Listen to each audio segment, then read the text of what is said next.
Good morning. My name is Rebecca Montoya, Montoya, and I am the Mayordoma for the mission of St. Therese of Lisieux, Santa Teresita del Niño Jesus in Turquillo, New Mexico. We are a mission of the St. Gertrude Parish. And I have been a Mayordoma. This is going to be my 11th year. I was appointed in September of 2009, I believe it was, and since then, this whole church was basically empty. It had the pews and not much else, and it's taken me almost the 10 years that I've been the Mayordoma to get it where it's at today.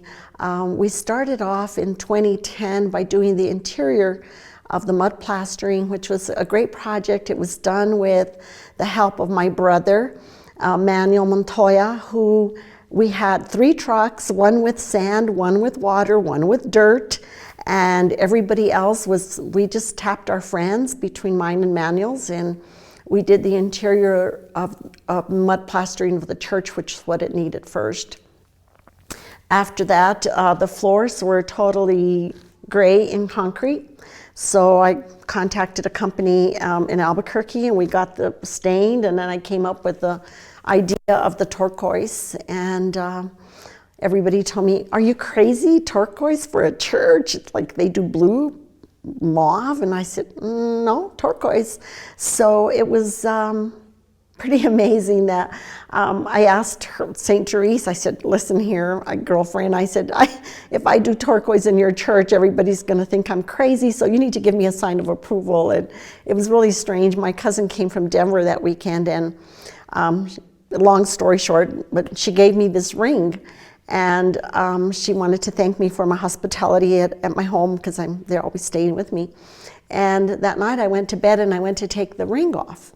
And I looked at it, and it was a turquoise rose. And it wasn't just a little ring, it was like a turquoise nugget rose.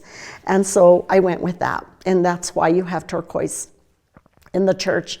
I have turquoise in my house. I just think it's a beautiful color, and so that's why you see the turquoise. After the interior mud plastering, we did the floors, and then every year I've done, I have a goal, and every year we do something different. Then we needed, in 2009, the first year, we didn't even have a cross for the altar. And I read a newspaper article about a guy from Waitrose that had bought property in Clovis, and he had this 9-foot cross. And he said it was for loan. So I knew Herman, his brother in Santa Fe, because he was in charge of the fiestas, Herman Lobato. And I asked him for his brother's number. Well, here comes this big white trailer with this 9-foot cross that we barely got in the church, but that was the first crucifix in this church for that year. We had little ones, but I didn't have like a cross, a crucifix. So that served for our first year. The second year, being that I was working in Santa Fe, I invited the Virgen Conquistadora, La Peregrina, and they all came, and they brought her in procession, and we had a beautiful, beautiful ceremony that year. So every year has been a different highlight of something that we do. At that time, then I had built an addition to my house, and I wanted an altar screen. So my brother and with the help of this other gentleman that I hired, I designed the altar, and we created it at my house. Then, while I'm not good about asking for things, I have not been shy in any way of asking for help from people for this. And I tapped all my friends for the artists that are artists for the retablos. And San Isidro is the patron saint of the farmer. So I thought he was important because Turquillo doesn't have a river or a stream or a sequias like some of the other communities in Mora County. So that year my brother had planted oats, and he got like 700 bales of oats. And I thought, wow, what a way to thank San Isidro and our dear Lord for all this. So That's why I got San Isidro. St. Francis was painted by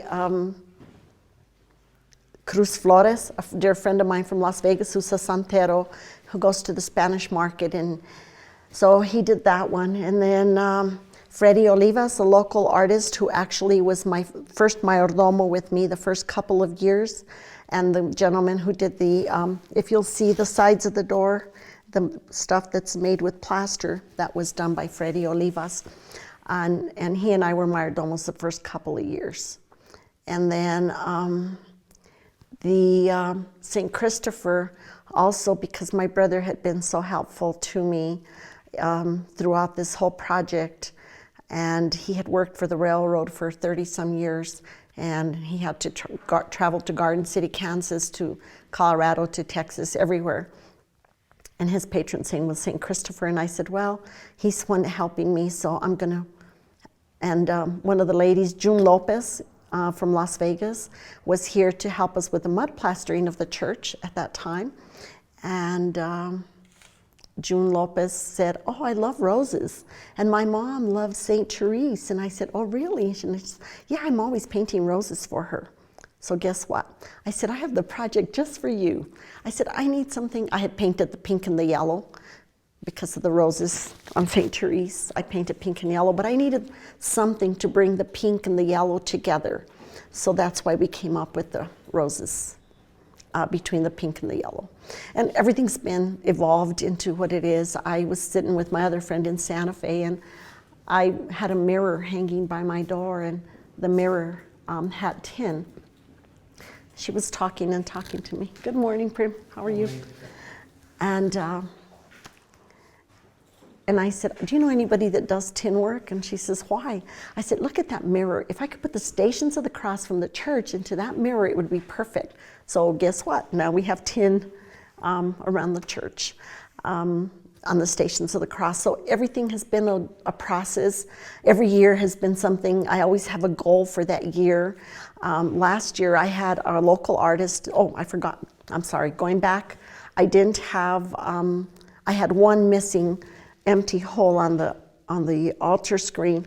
So again, a local artist, Sylvia Ortega, painted Our Lady of the Most Holy Trinity, which is the salt, which is what the St. Gertrude Parish falls under, the salt. So I had her paint her, and then Anne Lewitke, the week before the Funcion last year, I told her, I said, we still need 2 more. And she says, what do you want in there? I said, I want the Holy Spirit. And I have an idea. So we did the retablos there. And then I got Tony Garcia to do, which is one of my favorites, is the crucifixion, the resurrection, and the Holy Spirit coming to me. Is that my brother? Almost. Oh, Tommy. Good morning. So basically that was done, and then I loved his work, so I had him paint St. Therese, which is the one with the tin rosette on top, and I told him specifically what I wanted: bright colors, yellows and pinks, and he did. And I told him I want the flowers coming down from heaven because, as you'll note, I did a carving. The stencil was there for about 3 years before I actually got the work done last year.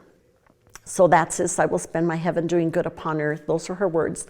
And I need to do the other side. I will let down a shower of roses. So he painted that, and then I had a little adobe structure down the road that fell, and my brother took one of the boards, and we made a frame out of those boards from our own property. And then I called my friend Lois Montoya, who's the one that did the Stations of the Cross in tin. Good morning, Pam. How are you doing? Good. I'll be with you in a while. And then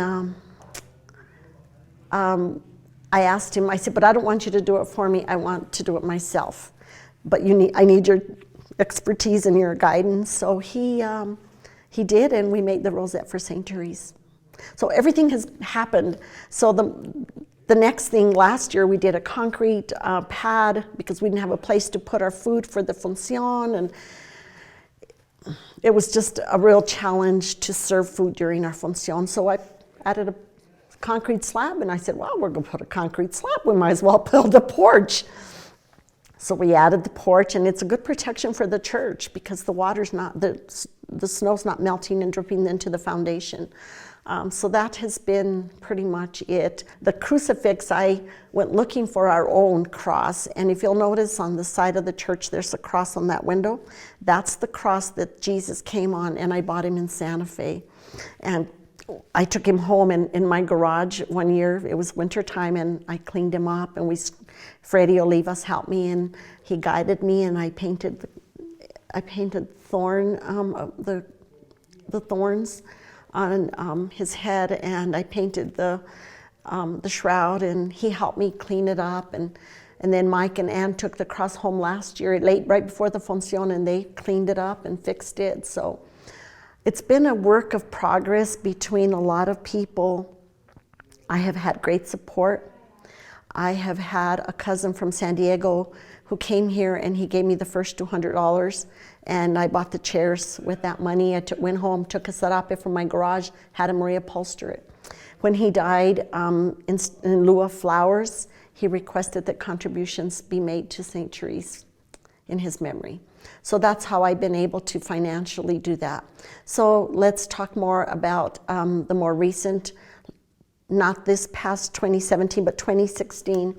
Cornerstones contacted me about helping with the exterior of the church, and I'm a single person who doesn't have scaffolds and trowels, and I had even bought trowels, one for myself, and I thought I'll just recruit everybody like I always have, and get the work done. But Cornerstones came through for me, and for us, I mean, not me, and brought the scaffolds, brought the trowels, brought the Don Sena, the expert on the mud plastering, and then they hired 3 kids. And I think it's really important to acknowledge and recognize the work that Cornerstones does, because without them, we couldn't have done the mud plaster. I couldn't have done it by myself. I guess I could have done it because when there's a will, there's a way. We did the interior without much help. My brother was the one that brought the scaffolds and brought the tools and all that when we did the interior. And then, of course, needless to say, I have a lot of tools of my own. But everybody brought their trowels. I'd say, come and bring your trowels. I'll feed you for the day, and we'll have we'll all learn together. And I had a couple friends that had actually helped me in 1982 when I was Mayordomo the first time.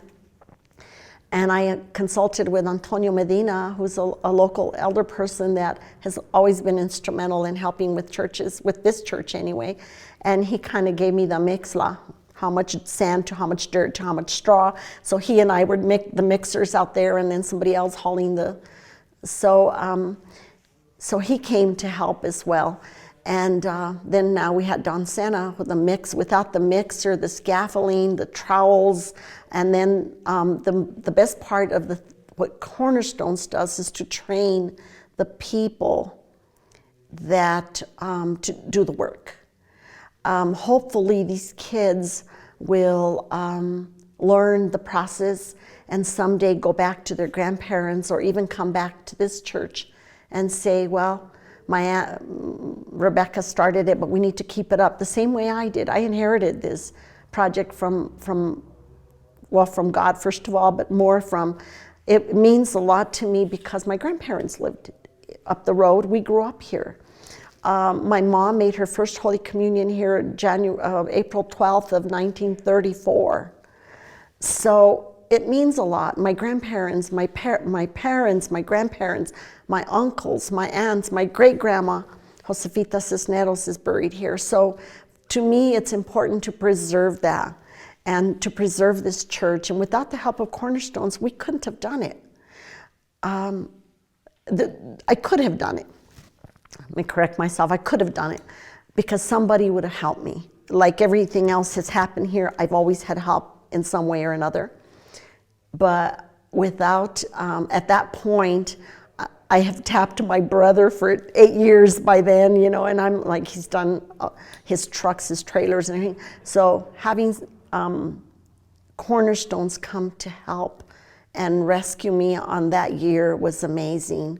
And I think the fact that they teach children or youth to work on the projects is pretty amazing. And hopefully someday my family and others know what it means to fix this church, because they were a part of it. They got their hands in that mud. They plastered.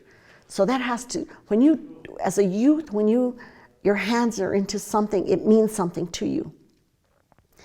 My nieces have been a part of my pilgrimage, which is why we're here today. This is my 12th annual pilgrimage. I started this pilgrimage before I was even involved in the church as a mayordoma, 2 years prior to. So this is my 12th year as a pilgrimage, and it'll be my 10th year as mayordoma.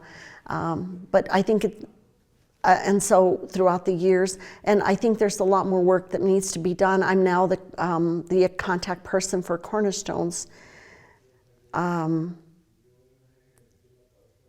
Mora County to help and identify the mission churches that need work. So I'm working and been talking to the mayordomos and asking them, what do you guys need? What do you have, does your church have plaster? Does it not? Last year we worked on San Rafael, Monteaplanao, and Chacon. This year we have another list, and we're also looking at other historical buildings to help in the community. And thanks to Jake Barrow and Don Sena have been very instrumental in helping not just Santa Teresita, but the other mission churches in this valley to preserve them and rehabilitate them so that we can continue to keep our cultural and values in this valley. Also, an addition is I wanted a gate, because the gate that we had was kind of hanging like this. So I went to a local person, Leo Paul Pacheco, and I asked him, I wrote in a paper napkin, not at the bar, but a paper napkin, and I designed the gate that I wanted. And I put St. Therese, and I wanted it in Spanish because that's who we are here. I mean, we know it's St. Teresa of Lisieux, but over here she's Santa Teresita. So the gate, if you'll notice, has Santa Teresita del Niño Jesus. Then I wanted a railing because Father thought that it might be a little bit hazardous because we didn't have a railing. So we did a railing, and now this, after this pilgrimage is over, because I've been working on the pilgrimage, I'm going to have him build some more wrought iron to protect that room, to also protect the church. And one last thing I want to mention is in October, I went on a pilgrimage to Portugal, Spain, and France.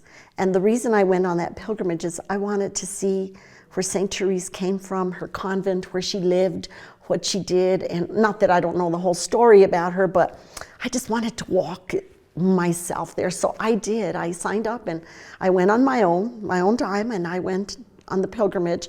And guess what I came back home with? A first-class relic of St. Therese. Yeah.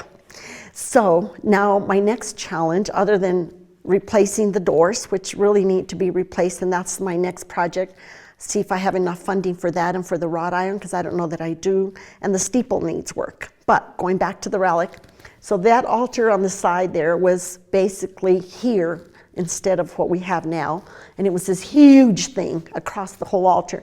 I had it cut, trimmed, and I put the tin on it. And I actually got a statue of St. Therese, a big one, and we're going to put it on top. And then we're building a box for the relic, and then we got a reliquary, and now the monstra, and we already have the relic in it, but the priest that went with me. So we came back with that from the convent of the Carmelites in Lisieux, France, from the convent where St. Therese spent all her life and where she's at. So I just wanted to mention that that's my next project, but a church is like a house. I don't know how long I will be mayordoma. I think I've done an excellent job with the help of many, many, many people. First, my brother, Freddy Olivas, who recommended me to be mayordoma to Father James Sanchez. And James Sanchez is a devotee of St. Therese, so he pretty much said, just keep us informed. I've been very good about keeping in touch with the priest. Anything that I do with Cornerstones or anything else. Now I'm part of a tourism committee, and we're painting some of the mission churches in our valley. and we'll probably generate a little bit of money to help defray the cost of the insurance. So that's where I'm at today. I have to build a reliquary box and the doors and fix the steeple, and I'm pretty much done. So I really appreciate the support that Father Dennis Dalter has provided. He's been very supportive of me, as was Father James Sanchez, and I want to thank Cornerstones for their help and their guidance in not only St. Therese, but the other missions of the Mora Valley.